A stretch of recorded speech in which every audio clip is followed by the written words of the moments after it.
Salut à tous, la pensée foot, débrief de la demi-finale de la Coupe du Monde des clubs, PSG Real Madrid. On est avec Greg une fois de plus. Ça va Greg, en forme? Salut Mam, salut à tous, très bien, merci. Yes, on est reparti du coup. Donc demi-finale, comme je disais. Déjà, ton ressenti sur le match, Greg, j'ai l'impression qu'on dit un peu tout le temps la même chose, mais encore une grosse performance, encore un gros qui chute. Mhm. Qu'est-ce que tu as pensé du match déjà dans la globalité? J'étais curieux un peu de savoir ce qu'allait donner cette confrontation, d'autant plus qu'on l'attendait un petit peu au cours de Ouais. l'année en Ligue des Champions.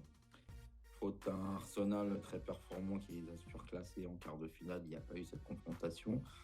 Avec ce qu'on a vu hier, particulièrement en première mi-temps, on a vite compris pourquoi. Ah tu Donc, m'étonnes. 3-0 quoi, en 23 minutes, ouais, ça avait Ouais. deux erreurs défensives Deux quand grosses même bourdes, assez ouais. habituelles. Ça fait pencher le match quand même. Ça a fait pencher le match. Ils ont tenté un pressing dès le départ, essayer d'intimider le PSG. Et puis, en fait, il y avait pas photo. En fait. Il y avait une classe, voire peut-être deux, voire peut-être même carrément un océan d'écart entre ces deux équipes. Autant d'un point de vue technique que tactique. Parce que, franchement, c'était une régalade. Ouais. Je pense qu'un peu comme face à l'Inter Miami, PSG s'est un peu arrêté et a fait tourner en deuxième mi-temps. Sinon, je pense que ça pouvait prendre le chemin d'un 5 ou 6-0 facile. Ouais, je suis d'accord. Après, ouais, c'est vrai, comme tu l'as dit, il y a les deux grosses bourdes déjà qui ont fait pencher le match et aussi tactiquement. Faut dire que Paris, c'est rodé, c'est clair et net. On n'a jamais de doute sur la compo, hormis peut-être un ou deux joueurs en fonction des blessures, etc. ou de la rotation. Mais là, c'est surtout tactiquement, il y a eu un monde d'écart. Le Real se cherche encore là, avec la nouvelle organisation. Bon, on n'a pas trop compris, pourtant on le sait déjà, il y a un nouveau Vini Mbappé, ils défendent très peu, voire pas du tout. Fran Garcia, du coup, il était en espèce de faux neuf, etc. Des fois, il était excentré à droite, donc ça aussi, ça a joué. Donc voilà, sur la globalité du match, après, comme tu l'as dit, une fois que c'était plié, il n'y a pas eu Non, on photo, a vu surtout ouais. une équipe qui joue au football facile, Ouais, qui joue aux le individualités. match, Et voilà. le symbole de ce match, en fait, c'était vraiment la performance de Mbappé. Eh oui. C'était criant et symbolique. Je prends le ballon, j'essaie J'essaie de d'éliminer trois, quatre courir, j'y vais tout défenseurs et je perds seul, le ballon. j'essaie de faire la Il jouait diff. tout seul hier. Ouais, Tout non, seul, de toute absolument façon, tout seul. rien de nouveau. Enfin bon, Tout bref. seul pour eux, ce qui fait qu'en fait, comment dirais, l'alchimie qui pouvait exister les derniers matchs entre le Vinicius et l'attaquant là qu'ils ont mis titulaire. Ouais, Fran Garcia. Non, voilà, c'est ça. Même sur ce match-là, c'est perdu parce que Gonzalo ils se disent, Garcia. de toute façon, le jeu va s'arrêter dès qu'on va lui passer le ballon. Donc, Ah, et clairement, puis après, clairement. comme tu dis, elle a répudié, j'ai l'impression que c'était limite. Ça tournait quand même à un moment donné du match, entre la 25e et la 40e, limite à un match d'entraînement du dimanche après-midi au milieu de terrain. C'est clair, c'est clair. Et, Au milieu de terrain, enfin, c'était criant. C'est pas le même. Après, de toute façon, il y a un truc qui est clair, qu'il faut dire, qui est prépondérant dans le football d'aujourd'hui. Tu peux pas gagner au plus haut niveau sans un grand milieu de terrain. bon, ça, c'est clair. Toutes les grosses équipes que j'ai vues, c'était ça. On se souvient tous du Barça de Guardiola. On se souvient aussi du Real, Casemiro, Modric, Kroos. Toutes les grosses équipes que j'ai vues, c'était des grands milieux de terrain. Là, Paris a un grand milieu de terrain avec Ruiz, Vitinha et João Neves. Le Real a un milieu de terrain moyen. Ouais, c'est clair. On ne peut pas rivaliser avec forcément ce type d'équipe. moyen. Ouais, c'est moyen plus, mais c'est surtout la cohésion globale, quoi. Tu sens pas une équipe, tu sens des milieux, des défenseurs, des attaquants. Quoi. Tu sens pas forcément de cohésion, quoi. C'est ça, puis des failles individuelles à Asensio. Non, les bourdes du match, là, franchement, ça, à ce niveau-là, voilà, tu fais une erreur. On joue quand même une demi-finale contre le Real Madrid, quoi. Tu te permets de faire rentrer des petits jeunes en deuxième mi-temps. Non, mais c'est clair. Ça en dit long sur la confiance que tu as déjà dans un premier mi-temps et sur le niveau de l'équipe adverse. Quoi. Enfin, autant vraiment on s'est régalé face au Bayern du Munich, il y avait du suspense. Parce que Bayern a joué un jeu qui a vraiment embêté le PSG, une vraie opposition. Là, il n'y a même pas eu d'opposition. Quoi. C'est clair. Au total, après, équipe en reconstruction, transition, oui, pourquoi pas. Mbappé, il va falloir faire marche avec les autres. Oui, pourquoi pas. Choix d'homme, peut-être à changer au milieu en défense. Oui, pourquoi pas. Mais là, il y a un monde d'écart en fait. Sinon, je me demande même, vu comment je les ai vus jouer hier, comment ils ont réussi à atterrir en demi-finale. Hein. Après, ils feront quand même une bonne saison, je pense. Mbappé, bon, je connais mes réserves sur lui, mais il mettra encore ses 40 buts cette année, c'est pas le souci.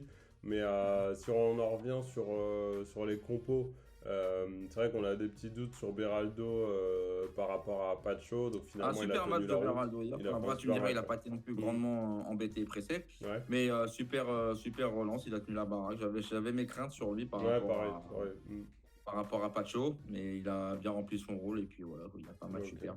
Et au niveau de la compo, du coup, Doué est repassé à droite, Dembélé et du coup a démarré le match dans l'axe. Voilà, il fait la là aussi, ça a changé un petit peu de choses parce que Ouais. Dembélé n'était pas titulaire les derniers matchs. C'était une position un petit peu inédite en attaque, du moins. On a retrouvé le schéma, les finales des champions. Et là, forcément, là, les trois devant, là, c'est rodé, ça tourne. Ça peut être phénoménal. Et encore, comme je dis, Kvara, je pense qu'il commence un petit peu à être émoussé. Doué est un peu émoussé aussi. Ils n'ont pas la même vivacité, la même forme, la même hargne qu'ils avaient pendant la période printanière. Dembélé, bon, lui, il était plein de jus parce qu'il n'avait pas beaucoup joué dû à sa blessure. Ouais. Mais voilà, tu mets les trois de devant. Le deuxième but, la perte de balle de Rudiger, qui est d'ailleurs assez hallucinante, est due aussi au pressing de Dembélé. Il y a pas de, voilà, tu mets la pression au défenseur, voilà, ça va payer. Donc, il n'y a pas de secret, encore une fois. Ok. Et puis, il y a l'aspect psychologique aussi dans ce genre de match, parce que je pense que un peu à l'instar du match contre l'Atlético de Madrid, le match qui a ouvert ce tournoi, pas ce tournoi, mais l'aventure du PSG dans la Coupe du Monde des clubs. En fait, si tu veux, tu as déjà l'impression que il y a l'effet psychologique, ils sont trop forts, on va pas y arriver, c'est pas grave. Tu vois. Ouais, c'est sûr. Après, ouais, comme parce que là, voilà, c'est encore l'Atlético, il m'a montré un tout petit peu plus de résistance lors du premier match. Autant là, même de résistance, on n'a quasiment pas eu, quoi. Ouais, ok. Et autre chose sur les rentrées des remplaçants, est-ce que tu as un mot à dire sur ça? Gonzalo Ramos efficace. Super but. But le dernier, voilà, c'est ça, un vrai but de neuf, on va dire. Ouais, franchement, ouais. Franchement, comment il se la ramène, j'aime pas le souvenir. Le problème, c'est quand on peut juger, c'est sur ce genre de match que tu peux juger de là. Parce que l'objectif, c'était plutôt de faire tourner un peu l'effectif en vue de la finale de dimanche. Donc, voilà, quoi, il n'y a pas grand chose. Ils ont fait le travail, ils ont fait ce qu'ils avaient à faire. Voilà, Ramos a marqué un but, c'est bien. C'est toujours bien pour la confiance pour un attaquant. Mais il n'y a pas grand chose à dire, en fait. Si tu veux, j'ai l'impression d'avoir vu presque la réplique du match contre l'Inter Miami, pour être tout à fait franc avec toi. Ouais, c'est clair. La seule raison pour laquelle on a peut-être plus de choses à dire là maintenant, c'est juste parce que c'est le Real Madrid en face. Donc, mais sinon, ça a été une promenade de santé absolue. Et si on se projette du coup sur la finale de dimanche contre Chelsea, je sais pas si tu as pu voir le match de Chelsea contre Palmeiras. Qu'est-ce que tu en penses pour cette finale là? Comment tu te projettes? Pas tout à fait honnête avec toi, j'ai pas vu jouer Chelsea depuis un bon petit moment. Donc je sais pas ce qui. Ils ont l'air solides, mine de rien, puisque voilà, ils ont fait quand même le parcours qu'ils ont fait en éliminant Fluminense, qui est un petit peu la sensation de cette Coupe du Monde des clubs, on va dire. Une sensation, on l'appellera comme on veut. On verra dimanche, c'est un peu l'inconnu. Ça va être un peu le même inconnu que le PSG Inter de la finale, en fait. L'Inter, on avait vu parce qu'il y avait Bayern et puis Barça en demi, donc on avait un petit peu vu, mais sans connaître non plus beaucoup de monde dans cet effectif. Les Chelsea, on verra bien, on verra dimanche. Moi, j'attends de voir tout simplement. Donc, de toute façon, j'ai l'impression que quel que soit l'adversaire que tu mets en face du PSG, si le PSG est à son niveau, rodé bien comme il faut et en place tactiquement, c'est le rouleau compresseur, quoi. Tu vois. Donc, je sais pas, on verra bien dimanche. C'est ça. Bon, là, de toute façon, il faut aller au bout, comme on l'a dit là, depuis des quarts. Donc là, il faut boucler la boucle. Après, le prochain match, c'est la Super Coupe d'Europe contre Tottenham aussi, le 13 août. Donc, exact, ça va arriver vite, effectivement. Ok, parfait. C'est noté. Donc, n'oubliez pas de liker, de vous abonner, de partager. Je vous donne rendez-vous dimanche, du coup, pour le dernier match. Et je vous dis à plus tard. Allez, ciao tout le monde. Ciao.